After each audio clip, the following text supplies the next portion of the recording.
Susan, narito na yung personnel ng iba't ibang mga ahensya na bahagi ng magre-responde rito ng mga tropa at nagsasagawa na rin sila ng briefing sa mga oras na ito. Ito ang unang balita mula rito sa Angeles City, Pampanga, Bam Alegre, GMA News.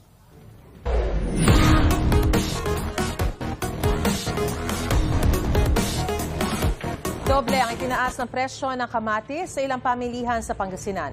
Tiniyak naman ng grupong Sinag na sapat ang supply ng kamatis hanggang sa mga susunod na buwan.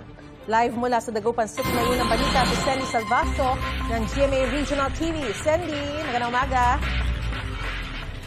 Maris, bagaman nagkakaubusan ng supply ng kamatis mula sa probinsya ng Nueva Ecija, hindi naman daw ito banta sa pagbaba ng supply ng kamatis, lalo na't panahon pa rin ang anihan nito mula sa iba't ibang mga probinsya. Maraming supply ng kamatis. Ito ang pagtitiyak ng Samahang Industriya ng Agrikultura o Sinag sa mga mamimili. Normal pa raw ang bentahan sa farm gate ng kamatis sa halagang 7 to 14 pesos kada kilo. Inaasahang magtatagal ang supply nito sa mga susunod na buwan. Wala naman tayong nakikitang problema. Tuloy-tuloy naman ang ating production like sinabi natin last month. Nitong nakaraang linggo, halos hindi nilubayan ng mga mamimili ang ilang bentahan ng kamatis sa mga dan-public market. Bumagsak kasi sa 20 pesos kada kilo ang presyo nito. Ang dahilan ng pagbaba ng presyo noon, ipinapaubos na lang daw ang stocks na mula sa Nueva Ecija. Madali rin daw masira habang ibinabiyahe o nakaimbak dulot ng mainit na panahon. Gusto ko yung bumaba din ang presyo para mabudget naman. Ngayong linggo, doble ang itinaas sa presyo ng kamatis na pumapalo na ngayon sa 40 to 50 pesos kada kilo. Galing ang supply na ito sa Nueva Vizcaya. Sariwa at maganda ang kalidad ng mga bagong angkat na kamatis kaya mataas daw ang presyo. Tumaas po ulit. 40 pesos na po. Hindi na yung sa Nueva Ecija. Pag galing sa Nueva Ecija po yun, 30 pesos, 20, ganon. Maris, narito ako ngayon sa Malingas Public Market sa Dagupan City kung saan nagkakahalaga naman ng 40 pesos kada kilo ang presyo ng kamatis na mula rin sa probinsya ng Nueva Vizcaya. Ayon sa mga nagtitinda rito ay matumal ang bentahan ng kamatis lalo na't nararanasan itong oversupply. Panawagan ngayon ng Sinag sa Department of Agriculture ay higpitan ang price monitoring para masigurado na protektado ang kapakanan ng mga mamimili. Maris. Maraming salamat, Sandy Salvacio ng GMA Regional TV.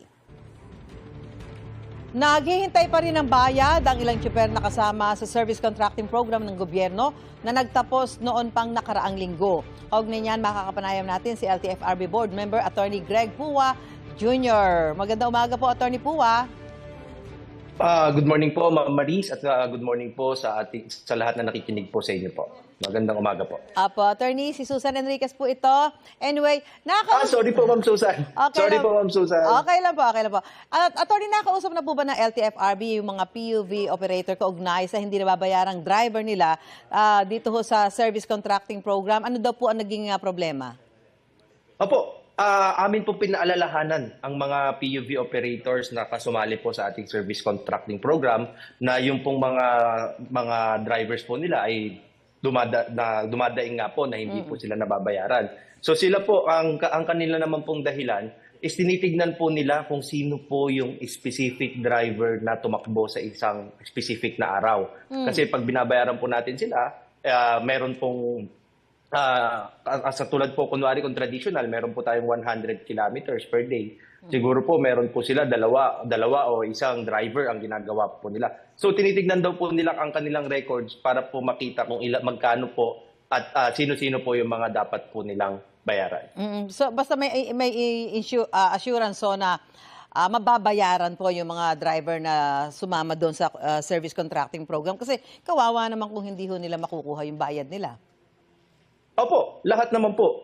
Katulad nga po nung sinasabi po natin, ang kausap po ng gobyerno dito ay ang ating mga operators. At kung ano man po ang naging usapan ng drivers and operators, siguro po may additional na sweldo or additional na amount na ibibigay ang operator. Ay kung hindi po sumunod ng operator, yun nga po yung sinasabi natin, ipagbigay alam po natin dito sa LTFRB para po i-showcase po na natin yung itong mga operators na ito. So halimbawa nga po, hindi nabayaran ng operator yung mga driver na bumiyahe. Ano ho ang pwede maging parusa sa kanila? Pwede pong masuspinde, makansela ang kanilang mga prangkisa po. Opo. Meron ba kayong record, Attorney Puwa, kung ilan ho yung mga chuper na hindi pa nababayaran sa ilalim nitong service contracting program?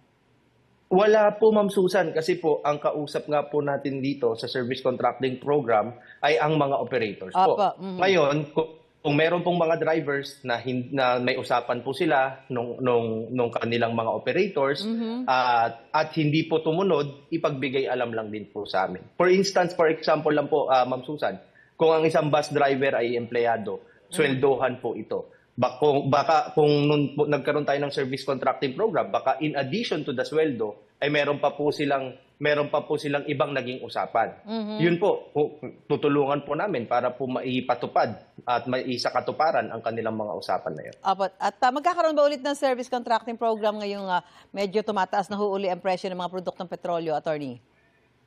Hindi ko po masabi, Ma'am Susan, dahil kami po ay nakadepende lang po sa budget na ibibigay lang po sa amin. Pero as of now po, wala pa pong budget. Ilang sunod-sunod na oil price hike na naman po yung naranasan natin at magkakaroon ho ba ng panibagong financial assistance sa mga PUV driver, Attorney? Meron naman po tayong ang atin pong DOTR ay may pending request po ng additional budget. Even po nung bumababa pa lang nung bumababa yung presyo ng diesel. We hope po mapagbigyan para po makapagbigay po tayo ng mga financial assistance sa ating mga drivers. Okay, maraming salamat po. LTFRB Board Member Attorney Greg Puwa Jr. Magandang umaga po sa inyo, Attorney. Maraming salamat po, Ma'am Susan, at maraming magandang umaga po sa lahat po na nakikinig po sa inyo. Good morning po. Kaugnay naman po sa retrieval operation sa Gumuhong Gusali sa Angeles, Pampanga, makakapanayan po natin ang Public Information Office Chief ng Angeles, Pampanga na si Jose J. Pelayo IV. Magandang umaga po, Sir J. Si Marie Umali po ito. Live po tayo sa unang balita. Miss Maris, magandang umaga po sa inyong mga taga-subaybay. Sir, una po sa lahat, bakit retrieval and clearing operations na po ang gagawin natin ngayong araw? Wala na po tayong signs of life na nakikita sa guho? Tama po kayo at exactly 8:27 last night po, no. Itong Unified Command System ay nag-announce na officially terminated na po yung search and rescue operations doon sa nag-collapse na ginagawang gusali. Itong decision po was made following the final assessment, no. Yung kasing ating mga kasama mula sa Pasig City Local Government Unit, meron silang equipment na tinatawag na life locator, no. Meron itong radar system na kung saan dun sa kanilang final na testing na ginawa kagabi, consistent na ito na nag-i-indicate na wala ng signs of life doon sa apektadong lugar, no. So based dito sa mga findings na to, doon po nag-come up ng decision to cease itong mga rescue efforts. Sa huli pong tala, ilan pa po ang hinahanap supposedly? We are now looking into the number 16 more or less po, no. Hindi pa rin talaga natin definitely matukoy kung ilan talaga yung na-trap sa loob. Nagbe-base pa rin tayo dun sa initial na binigay na listahan ng mga personnel from the site engineer. And based dun sa listahan po na